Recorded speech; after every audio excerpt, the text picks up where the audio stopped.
Fred Hawthorne out there crying like a bitch. Yeah. Look. This is all I gotta say. How are you gonna threaten to trash the reputation of the most hated man in boxing? Is you retarded? How the fuck you gonna do that, man? That shit ain't even possible, man. You gonna threaten to ruin the reputation of the most hated man in boxing right now. That's the best you got? Look, man, you gotta understand.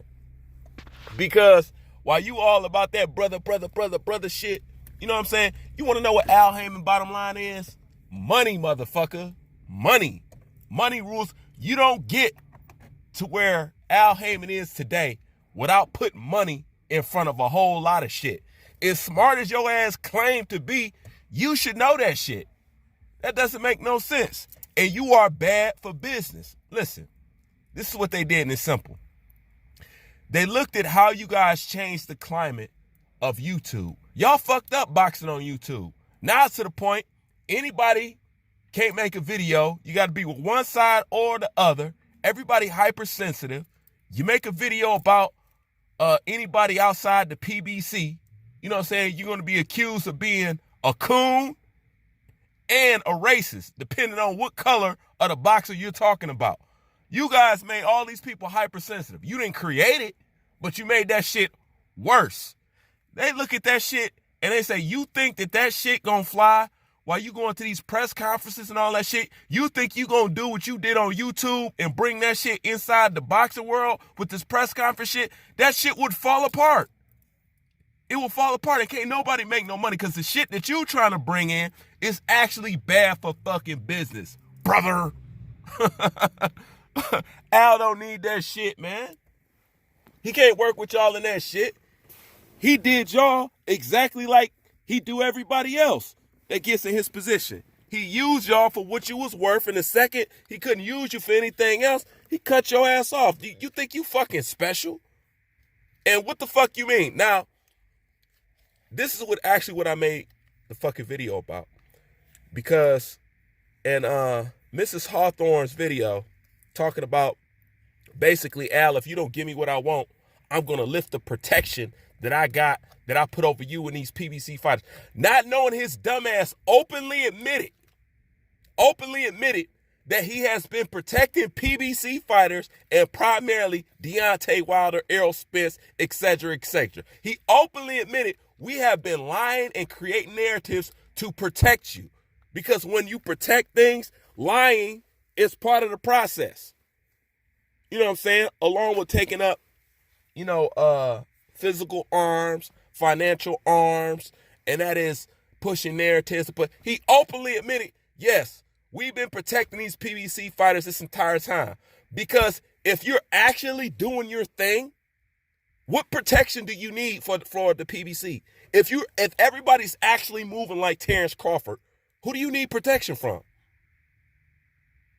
Nobody. Terrence Crawford don't need the protection of the PBC, and he's viewed as pound for pound number one. He doesn't got their protection. You know why he doesn't need their protection? Because he actually walking it like he talks it. You only need protection when you can't protect yourself. Period. You only need protection when your ass is out here bullshitting, parading as a badass, and you ain't doing shit. You've been fighting bums. Okay? It's a fact. Wilder's been fighting bums. Yes, you can like the man. Yes, you can be in love with him. You can lick his scrotum in the whole nine. He still fight bums. Okay? Javante Davis, yes, you could be a fan of him. Yes, he is a huge talent. He still fight bums. At the end of the day, still fight bums. When you're doing what you're supposed to do, you don't need no fucking LDBC protection plan. And his dumb ass was too stupid to recognize that he got there. He put himself out there, just like Errol Spence, just like Deontay Wilder. You put yourself out there, and on camera, you have openly admitted we have been biasly protecting these fighters because they're PBC fighters and we're supposedly on code. See, that's why that whole majority of the time, all that black shit that y'all be talking about, it's good in theory, but I've been around too long to know that people use that movement as a fucking hustle. Just like the politicians, politicians use the whole democratic, I'm for the poor people, let me play the saxophone like Bill Clinton, let me hold a black baby, let me tell you I like Beyonce, and everybody fall in love with me, and boom, I got the black vote. White people and white politicians are the only one to pull that shit. Black ones do it too. They should have known you were suspect because your ass want to be a fucking politician.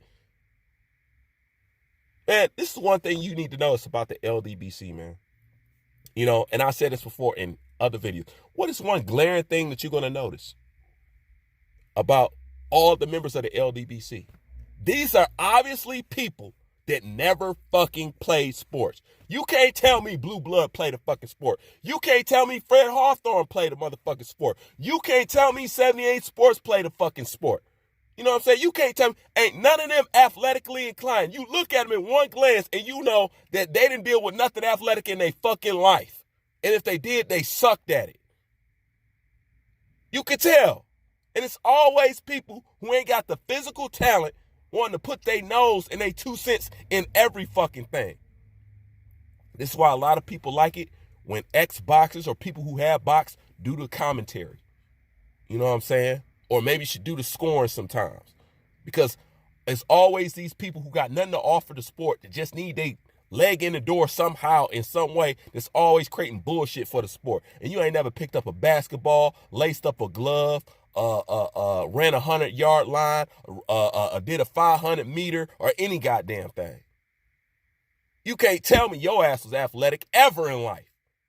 Ever. I don't give a shit what you say. You can work out from here to Pacoima. It don't mean shit to me. I know a non-athletic, non-physical, confrontational person when I fucking see it.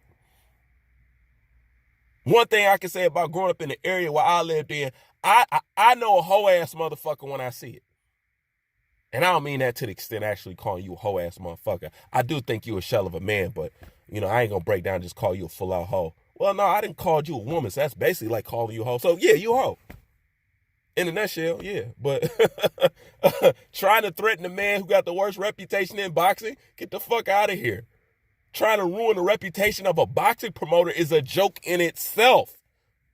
And y'all follow this guy? These guys, motherfucking LDBC, boy, y'all. Man, if y'all ain't good for anything, y'all good for a laugh, man. I'll tell you that.